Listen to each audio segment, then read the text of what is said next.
Business Foundations for Mums, with me, Kate Butcher, is the podcast to listen to if you are a mum who is ready to launch your business, not sure where to start, or wanting to turn that sideline into something more serious.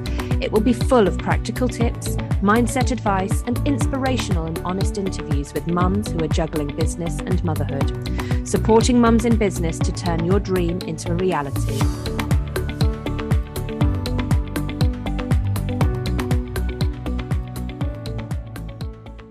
And welcome to today's episode of Business Foundations for Mums. Today I'm welcoming Danielle Gibbs to the podcast. So Danielle, first of all, please can you tell us a little bit about who you are, about what you do for a business and your family life and how you juggle it all? Hello, thank you for having me on for starters. So I am Danielle. I am a mum of two. I have a 13-year-old and a 6-year-old, so quite a big age gap, 7 years between them. So that can be like good with when the eldest is wanting to be cooperative and help with her sister. That it's amazing, but quite often there's quite a dynamics of like the age barrier. One wants to play Barbies, the other one wants to just do TikTok videos. So that can become quite challenging. I got a husband, 2 dogs. So the house is like very chaotic all the time. There's like no time that it's quiet. There's always someone around, which I quite like because you're never on your own in the house, which is really nice.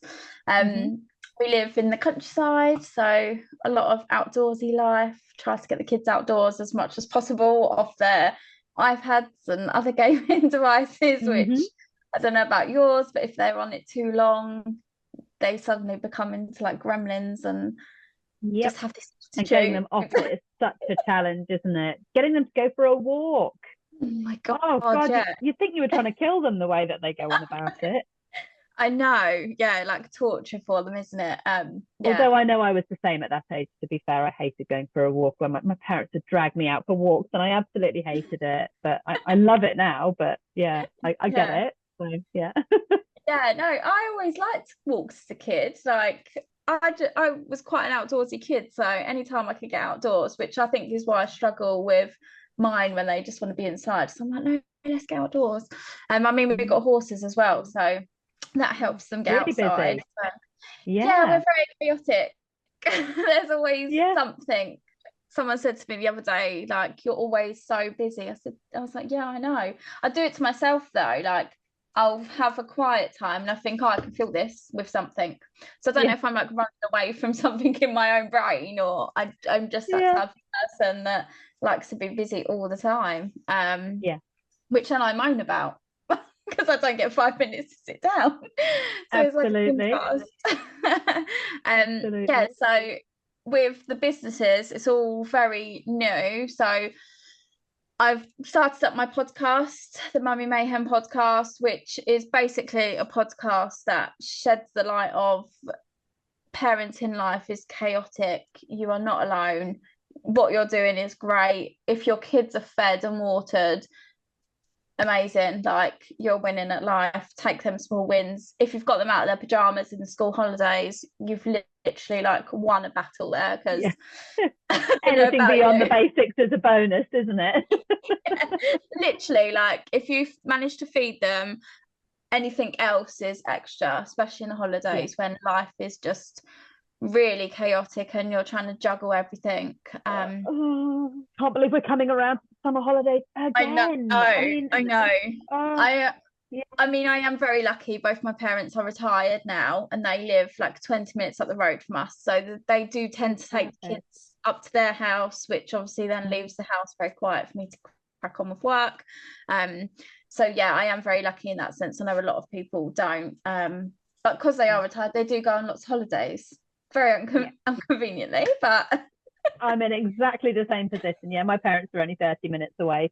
So very, very useful if I do want some help from them when their social calendar is not totally booked up and they're not on a holiday. Yeah, because they do get booked up weeks, months in advance some of the time. So if I want to do something that involves an evening of I'm going to some evening networking recently, and I know I need to, as soon as I know the date, I'm like, are they available, please?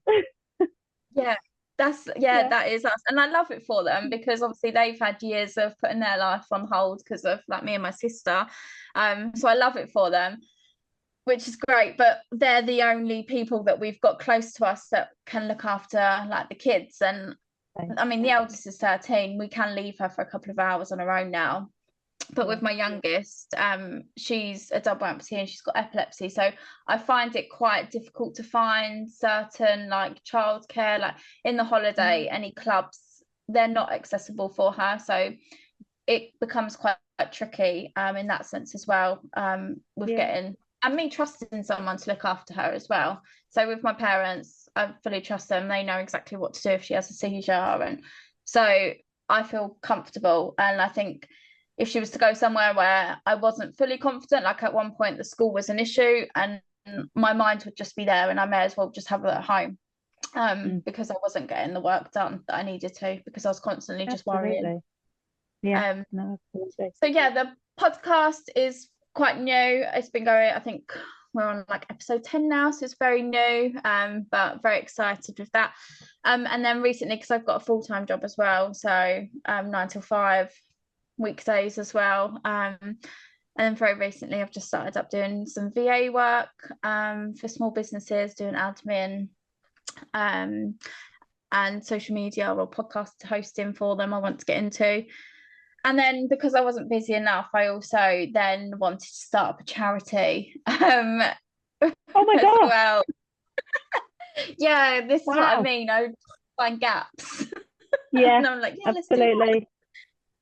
So we are starting a charity as well, which is going to have a holiday home close to where we live, because we live in a beautiful part of West Wales and we've got lots of like blue flag beaches near us, and it's just a lovely, calm, outdoorsy place where you can escape real life issues at home or whatever. And it's going to host a house that is fully accessible for children or adults with additional needs or any disability, because I don't know about you, but we find it really difficult to find a holiday home that has everything that my daughter can get around. Like, we went to a lovely bungalow, and we were like, oh, this is amazing, but there was no accessible bathroom. The garden was gravel to the grass, so it was difficult for her to walk over the gravel to the grass. So we just want somewhere that people can come to on holiday at like a small donation, or have hopefully, if enough funding, for free for them to just escape normal life and just for them to relax, because that time is so important to just try and get some normal when you've got additional needs going on. Yeah, absolutely. No, I totally get that. And we find that actually normal holidays with my son's autism are not great for us. We can either holiday with my parents in the same place that they usually go for their holiday, because he knows that place and he's familiar with it and he's comfortable with them. But when we go on a family holiday, it's just really, really hard. And it must be even harder when you've got the physical disabilities to take into consideration as well. It must be a real challenge. Yeah, it is a massive challenge. And even just finding that place like for safety, because obviously for your son, like my nephew's got autism and ADHD as well, and it's just finding that place where they can feel safe and you know that they're going to be safe. So if they do have a meltdown, that they're safe in that environment, that they're having a meltdown. And we get a lot of judgment. Like, obviously my daughter's disability is very physical, you can see it, you can see obviously that she wears prosthetics. We get a lot of stares, and I don't know if they're judging, but it feels like judgment. And I just want a place where families can really switch off and relax, because it's exhausting and everyone just needs that time to relax. So that's where the idea of the charity come, and I thought, yeah, why not add that into already my chaotic busy life. That's amazing. Gosh, wow. I mean, we've talked a bit already, and I've recorded a podcast for your podcast, and we've talked a bit before that as well. And that was one thing you hadn't even mentioned, and I was like, wow, when you said you're doing that as well, yet another thing to fit in, because there is obviously a lot going on. My gosh. So how do you manage your time with all of those different things that you're doing? I don't know. a little bit. Just I'm very much the person, very similar with you. I've got the key things in my diary. So like any hospital appointments, any appointments that I need to go to with the school, anything that I need to get done with like the businesses, anything I need to, obviously my day job is blocked out. I can't do anything with that. So I have the important stuff that can't be changed and moved blocked out, and then all the other stuff I literally just fit in where I can. In the evenings I tend to just like sit on the sofa with a cup of tea editing, so I'm spending that time like with my husband and we're chatting, but I'm also like editing an episode of the podcast. I try to, when I'm work from home, because my role is hybrid, it will be going fully remote, which will be massively helpful. I go to the gym in my lunch break because the gym's only 5 minutes down the road, so I get the gym done in the work day in my lunch break, so then I don't have to take that time out in the evening. I do need to start getting up earlier just to do that dog walk, and that will help. And I can tie the horses into that as well, then I can chuck them out on my way through, because I can walk through our yard, because our yard is literally like 2 minutes down the road from my house, so I can do that walk. Just try to make it easier. I go very easy on myself. I've done a lot of like learning about myself in the last like couple of years. I was saying to you earlier, hitting 30, it's become very much apparent that your body should be looked after, your mind is part of that. And yeah, I do a lot of now just being kind to myself and not judging myself as much as I used to, because I wouldn't judge anyone else like I was judging myself. So I don't know why I was doing it to myself. So yeah, I am very like just kind to me and just try and fit things in when I can. Yeah, absolutely. And actually really interesting, you sort of said in the last couple of years you've been doing a lot more self-development work. I don't know about you, but for me, I found that running your own business and self-development kind of go hand in hand, because you do need to really understand yourself. You need to learn about yourself. It helps massively, and your mindset has to be the right mindset for business. And there's so much work you can constantly be doing on improving your mindset and working towards it. And that's such a huge key part of business and of the emotional stuff to do with, you know, being a business owner, because it's not just what you have to do. It's about feeling confident to do it. It's about feeling confident to be visible. It's about having the mindset to crack on when things are tough. It's having the resilience, you know, when you have a bad day, to be able to continue working. All of that stuff is so key to business. It's not just learning the practicalities of what you need to do. And I think for me, the self-development work and the mindset work that came in and has continued, I've almost become slightly obsessed with constantly trying to improve myself and do things in a better way and find ways to be more productive. And you know, the realization for me that there's probably some ADHD for me as well, and how can I then work with that and make it work for me. And then as women, we have our monthly hormonal cycles as well, and when's the best time to do certain tasks during that, you know, when is the best time when I'm feeling most social, and should I try and book things in here and there, and all of these different things. You're constantly learning about different ways to do things differently and better, and to grow and to develop. It all just goes hand in hand with business, doesn't it? It does. And I found like networking with different people was what sort of like pushed me into that. Obviously having my daughter really opened my eyes up. I was quite naive before having her, and it really opened my eyes up to the world. And I think when you have a child with like additional needs, you then do put yourself like last. And it took me to like have a burnout, and I did literally have a burnout. It was awful time for us. Like marriage was like really badly on the rocks, and it sort of took that to like say, no, you need to look after yourself. Like, you're putting everyone else first, but you need to like really look after yourself, because you're no good for anyone.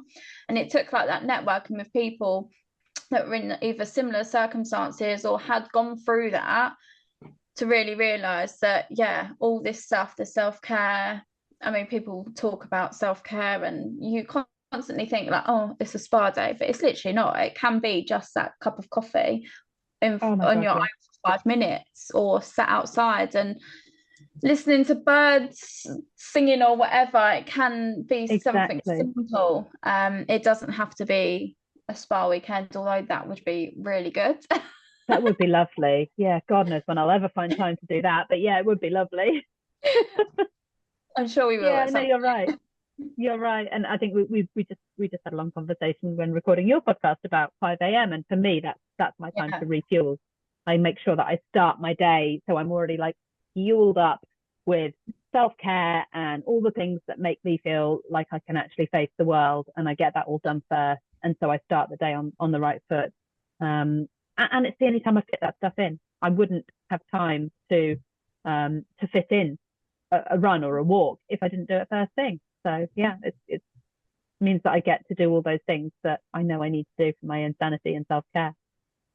Yeah, and then you're better in your business, you're better at home, everything's better. Just and it's just simple little tweaks in your life. And like you touched on earlier, I think you are constantly learning, like, because things change, the world changes, circumstances in your life change, you are constantly like changing and just learning new ways, new and techniques. Evolving. Yeah. And I don't know about you, but I've certainly found that for me, as I've changed and evolved, my business has pivoted as well. So I've gone through this sort of business journey of, we ran a pub initially, and then I had a network marketing business doing Osborne Books for a while, and then I had a hospitality consultancy, and then that kind of morphed into doing virtual assistant work, and then the virtual assistant work has kind of pivoted into my business foundations for mum stuff. And it does, things change, and you realize things that you maybe thought you would really love doing that you don't enjoy so much, and things that you didn't really realize were even things that you could do, and suddenly they become something you love and you want to develop more and grow further. So the business totally can pivot from what you initially plan it to be and think it's going to be, and become something very, very different, or your focus can really change. Yeah, definitely. Yeah, I was very focused on having a career in corporate. I was management in retail, got quite high up within store level, and had this whole like, I'm going to be like regional, had a very set mind, and that's what led me to a burnout, and really thinking, no, that's not the way. So yeah, having that, and then obviously learning all about myself as I did. I then took a massive pay cut and changed jobs. I'd always had this focus on like, I need to earn like a certain wage, but that all literally changed when I went through like a mindset change, and I did take a massive pay cut to go into a job that I much more enjoyed. I had more time then, which then led me to be able to focus on things that I wanted to do, like start the podcast, start my own business. And I've always wanted to have a business. I've done various network marketing companies. I then launched my leggings, so I designed leggings. So in lockdown, me and my daughter designed loads of leggings, and we opened up our own sportswear company. And then that made me realize then, no, I don't want a product-based business, because I then felt trapped. You get the orders and you have to like pack the order for send it out. I had to be in one place. The warehouse couldn't travel with me if I wanted to go away for 2 weeks, and obviously being a small business, you can't employ loads of people to do that for you. So that then made me realize, no, I don't want a product-based business, although I love the leggings and what we did with them. I love all that, but I didn't want a product-based business, which then led me into like more the service and how I can do that anywhere. And I think it's that feeling of feeling like trapped in one place. Like, I don't travel the world, but doing what I do means that I could if I wanted to. Absolutely.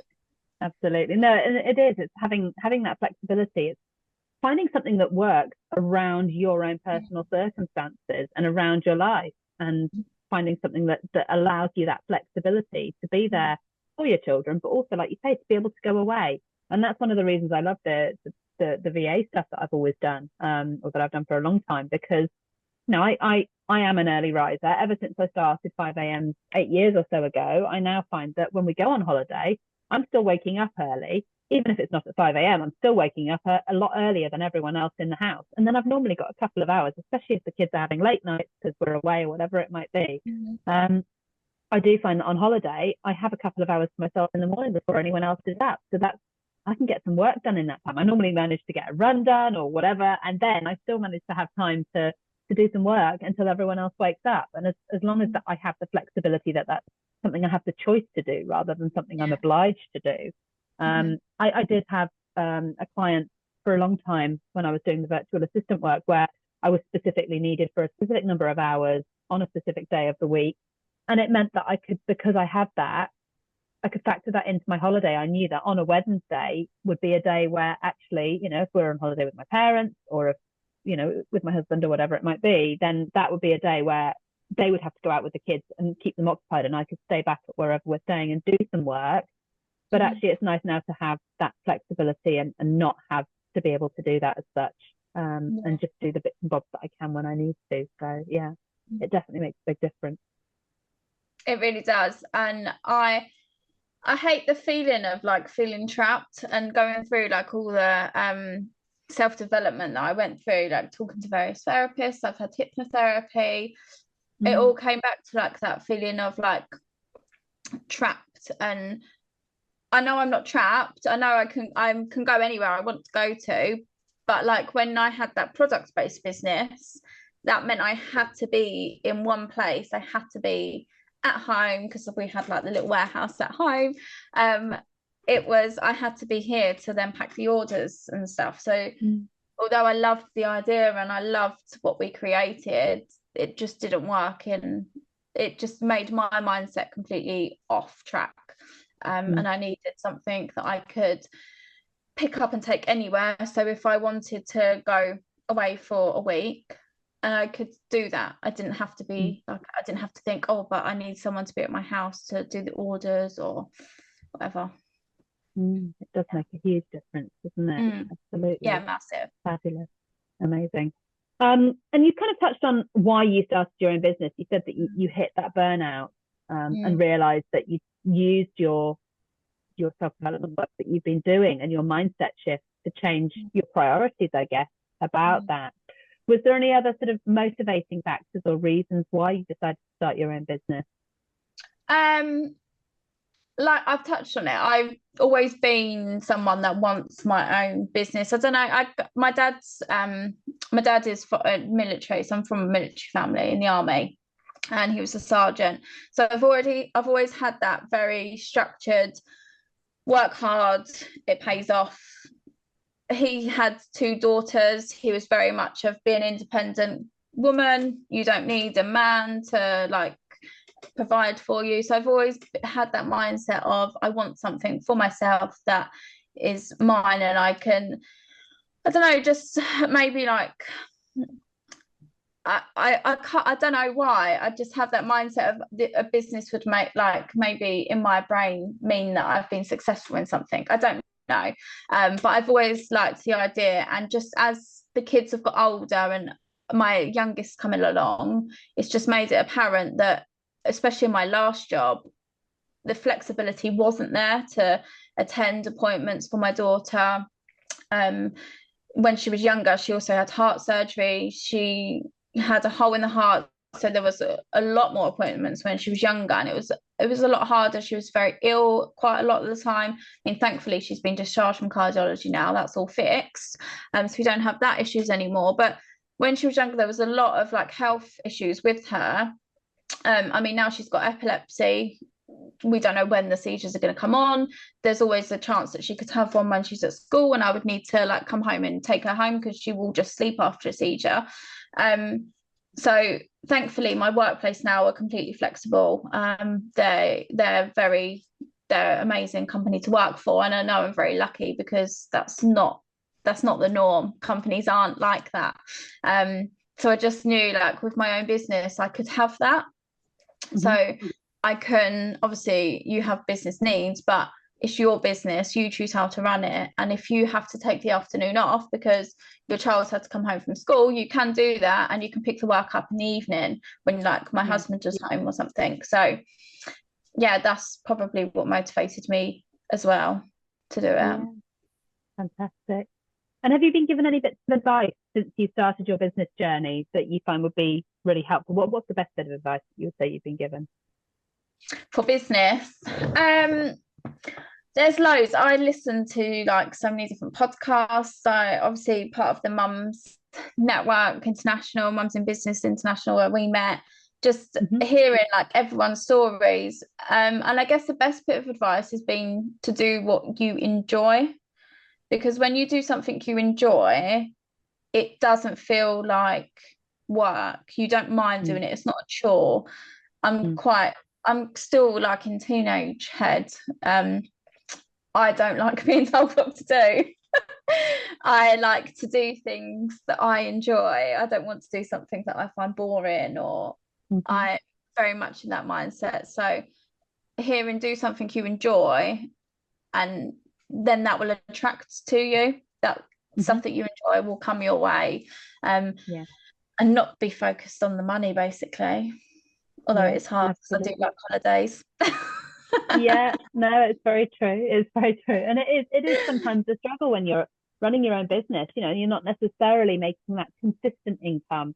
It does mean that sometimes it's quite frustrating because you maybe can't always have the things that you want to do in the growth stages. So you have to kind of wait until the business has grown a bit more to have that income that you're desiring. So yeah, absolutely. It's definitely a challenge. And I'm definitely not there. I'm not at that level where I'm earning enough that I want to be earning. It's always pushing for the next level, really, and pushing for a bit more. So yeah, absolutely. Yeah, I think we always will push for more. Like there'll always be another holiday that I want to do. There might be like we have horses. That's a very expensive hobby. There's always another horse that I want to buy. I don't think I'll ever, because I used to completely focus on like the money side of any job. I think if I carried on focusing on that, I would never be happy in whatever I did, because it's never going to get me the money that is going to like fulfill all my travel dreams. Yeah, no, I know what you mean. I've got big travel dreams. It's always the biggest thing on my vision boards is where I can travel. I've got lots of places on my wish list. It's vast, my wish list. My ambition when I was probably about 5 or 6 years old was to visit every country in the world. And whilst I've now realised that's probably an unrealistic ambition and dream, I'm still going to do my best. I'm still going to try my hardest to do that. But again, it's offset by the fact that, you know, having an autistic child, it's much easier for us as a family to go back to the same places that he's familiar with. So we end up doing that, and we're not really expanding our travel horizons as much as I would like. But, you know, we've got the future for that. So one would hope. Yeah, definitely. And it's just like, and that's one of the reasons why I wanted to set up the charity with the house, is having, if you could go somewhere in every country that you knew you had like a fully accessible house that he was like safe in, there were sensory things in there for him that could keep him occupied, or you would feel comfortable going to them houses around the world. And they're just not there. Totally. It is definitely hard. Yeah, absolutely. And for us, it's more the days out. Wherever we find as a base, you know, we'd much prefer an Airbnb or somewhere that we can rent as a whole, because he's very noisy at times. When he kicks off, he can be very noisy. So we're very conscious of that. But also, we need somewhere where we can be in our own space, you know, where we can cook food that we know that he'll eat, or we can go back to that as a base. Because when we do have a holiday away from home, he can become quite settled within a couple of days in where we're staying, but it means that days out are a real challenge, and he just wants to go back to that base and just be in that comfort space, that sort of home from home. But again, you know, places where he's more familiar are much easier in terms of managing what we're doing, definitely. So yeah, something like that sounds absolutely amazing. What a brilliant dream to have, and charity to set up. So yeah, what stage are you at with the setting up of that charity as well? Have you already got a venue for that you're starting to work towards, or are you in the funding stages? Or funding stages? I know that it's a very ambitious to do the work that we want to do. Obviously, with house prices are quite high. Bungalow, obviously it would be a bungalow because it would be fully accessible. They tend to be more pricey than a house. And obviously where we live as well. I want it close to where we live, so it's just easier to manage for like, because obviously we would do all the cleaning and turnaround of it through the guests, and also be like that family that could, if there was a family like, I mean, I've only got experience of epilepsy and amputations with a disability, but if there was a family that did feel like really alone, like to be able to just go and pop and say hello, you're doing an amazing job. Sometimes that's all it takes to really lift that family out of that dark, lonely space, to realise, yeah, you're doing good. It's okay. It sounds fabulous. It sounds amazing. That's so good. Fantastic. No, it does sound like an absolutely amazing dream. I'm really impressed with that. I'm definitely going to have to keep me updated on that because it sounds brilliant. Yeah, hopefully we can, there are funding avenues that we can go down. I've got to get it registered as like an official charity before we can access them funding options. So there's things like the National Lottery, they do funding for community projects in our area, which would give us enough to like purchase a house, and then it would be a case of like renovating it completely accessible.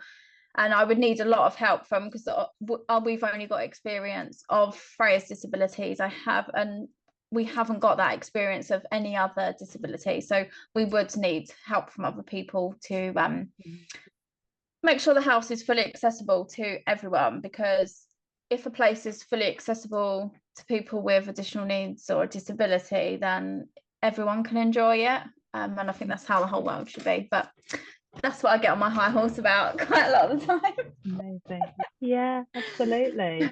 And actually, when you're living that day to day, then it's something you're going to get on your high horse about, because if you're living it day to day and there isn't the provision there and there isn't the services you can access and the places you can go, and places are not providing that level of accessibility for your family, it's going to be something that you're really passionate about. Absolutely. Yeah, and I wanted it as a charity because we know of, like, obviously now everyone's experiencing having to tighten your belt with the cash and things, but with a child with additional needs does become a lot more money financial problems, because a lot of the time one of the parents might need to come out of work or drop down their hours, or that work is impacted, or just the additional travel that you have to do. I mean, our hospital that Freya goes to for her physio and her OT and to get her prosthetics fitted is an hour away from us. It's 40 miles. And that's quite often we do that. Her surgeon, when we visit the surgeon once a year, thankfully it's only once a year that we have to do that, but that's 2 hours away from us. It's like a 60-mile trip there and 60-mile back. It's all the additional costs that if you don't live that life, you don't think about. So you do have that cost implication. So that's why we wanted to do charity. So it wasn't off boundaries for anyone. So any family could come and enjoy it and just switch off from life just for a couple of days. It sounds like absolute heaven. It really does. That's fabulous. Thank you for telling us all about that, Danielle. That's really, really amazing. And to be able to put your time into something like that as well, I think it's a huge thing to be able to do. So yeah, amazing. Thank you. Do you have any favorite business tools that you use within your business? No, not really. I don't think. I'm not a proper business person. My podcast is very. Can I cut that bit out, please? I need to edit that bit out. No, maybe not. Maybe this is going to open a good conversation. Okay. Yeah, it's just like I'm not a professional. Like I use the tools that I've got. I haven't got a lot of money. I can't splash out on amazing CRM software, or I like the Riverside that I use for my podcast. That's the only thing that I tend to pay out for. That is brilliant. That cuts out time with recording. There's lots of I'm getting quite into AI. I work for a tech company as my 9 till 5, and there's lots of AI jobs coming up and learning about AI, and obviously Riverside has the AI built into it, so it does make your life a lot easier when you're editing. I don't have any like fancy tools or anything like that. I've got a basic home set up with my little office Riverside, in the house. I mean, that's the kind of tool And that absolutely sounds amazing to know about. So yeah, no, that's a tool indeed. I mean, most people come on and say that Canva is their favorite business tool. So I've actually been asking most of my guests recently, please don't say Canva, because we've had it recommended so many millions of times that we want something else now, please. Although everyone loves Canva. But yeah, Riverside, it sounds amazing. You were telling me about it before we got onto this recording, and it sounds like it's got so much functionality and actually takes a lot of the manual steps out, which are the things that currently we're doing manually in my podcast recording. So it's definitely a tool that I'm going to be checking out after this.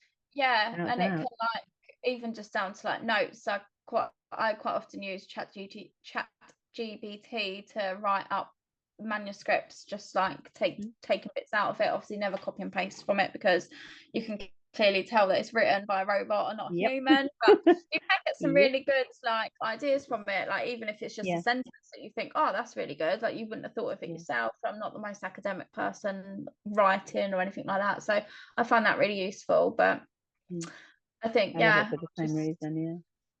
It's really good. A bit like you, I'm just winging life, winging business, and I'm hoping that it just works. Well, I'm definitely going to challenge what you said before about not being a proper business person, because that's categorically not true.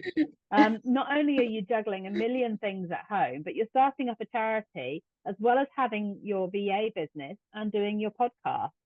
So absolutely, there is a business there, whether you want to call it a proper business or not. It absolutely is.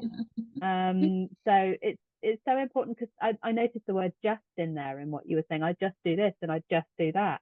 And there is no just about it. You're doing a hell of a lot more than the vast majority of people out there are doing. There is no just in any of it. And again, as mums, it's very easy to, I think, sort of go, well, I just do this for my kids, and it takes a lot. There's no just involved in it. There's a lot, and I catch myself using that word quite a lot as well. So I do have to pull myself up on it when I use it. But yeah, it's a huge thing to be juggling all of that and doing all of that. And absolutely, you're a proper business person. There's no two ways about that. It's definitely one I will continue to challenge.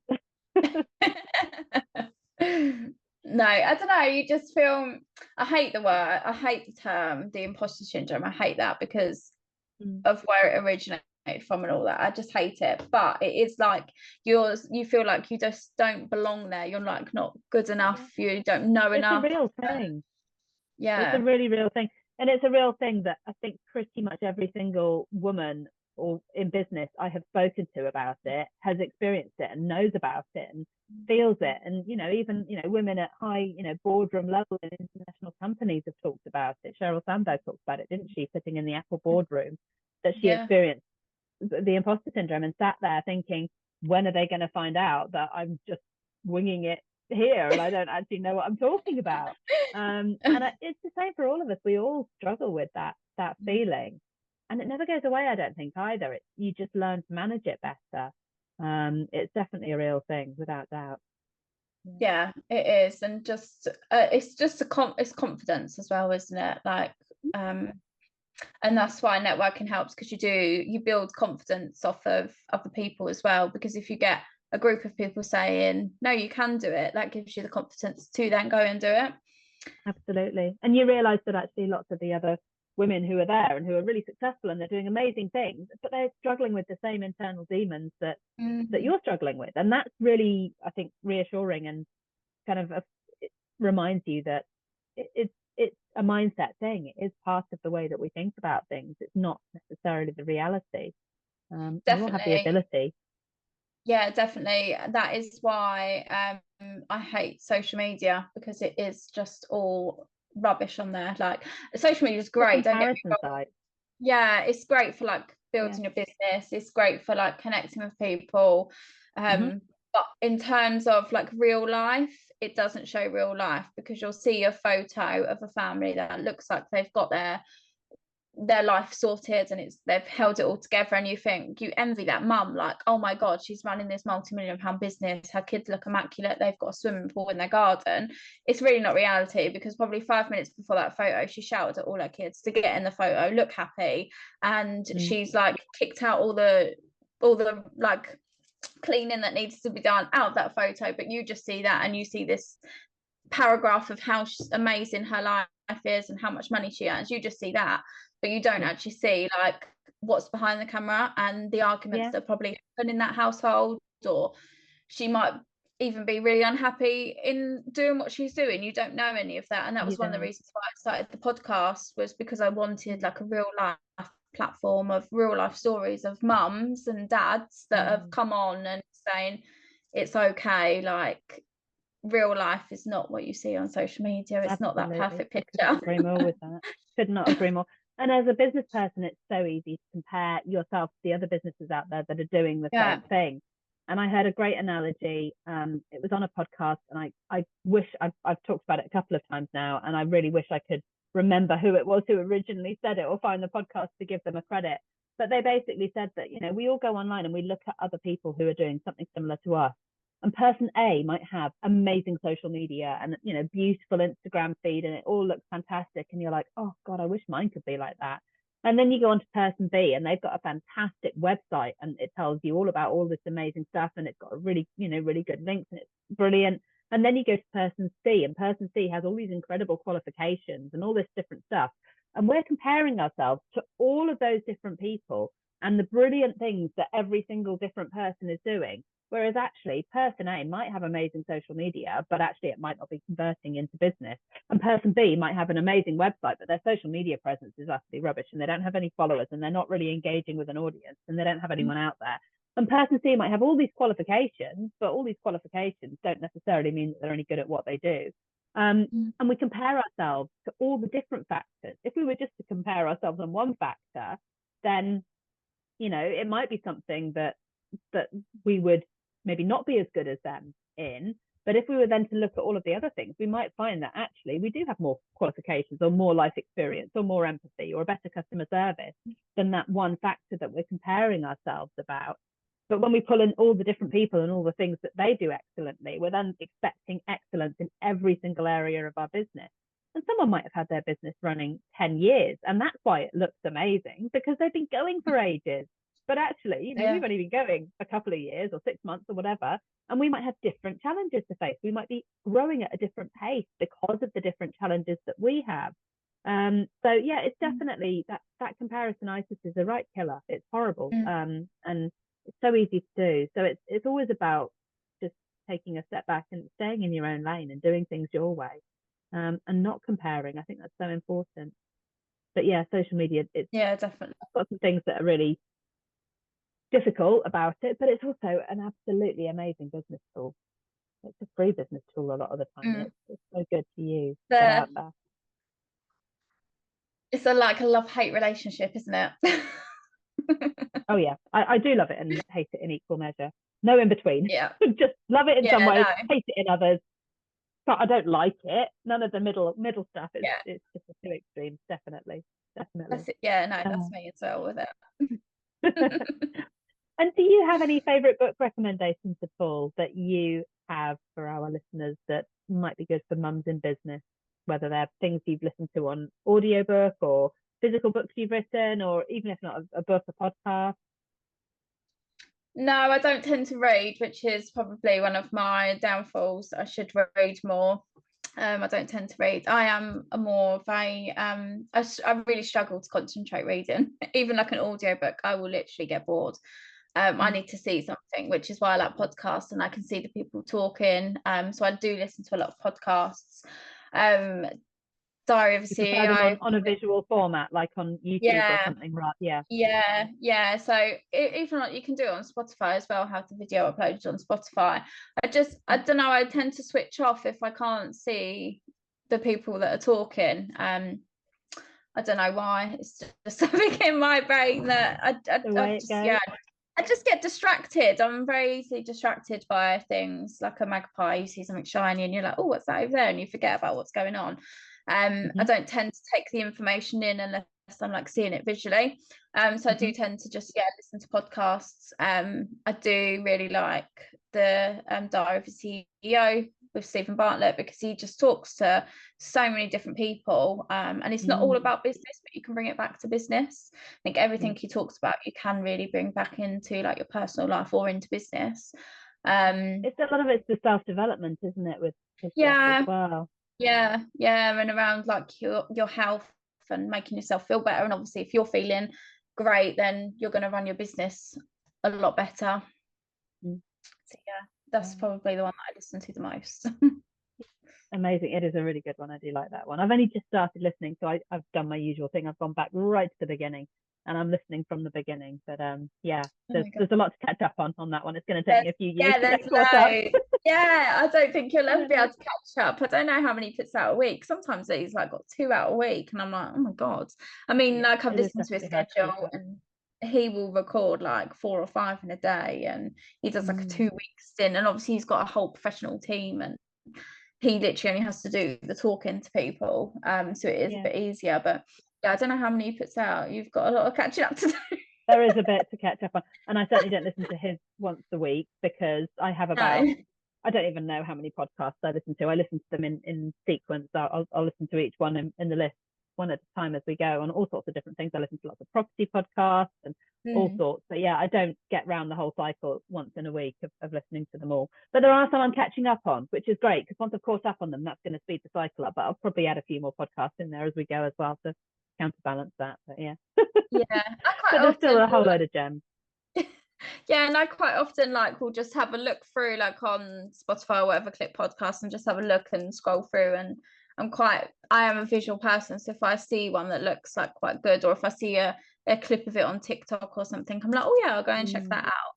I listen to a bit of everything, but I think anything you listen to, you can bring back into your personal life, and that will affect your business as well then. So definitely. Amazing. And before we finish then, Danielle, can you tell us where everyone can find you, where we can find your podcast, where we can find you on social media? How does everyone go and follow what you're doing? So the podcast is on YouTube. It's Mummy Mayhem podcast. It is on Spotify as well, but I tend to push people to the YouTube more, just because I just prefer YouTube over Spotify. And then I've said I hate social media, but I am all over social media, as we all are. Like I said, love-hate relationship.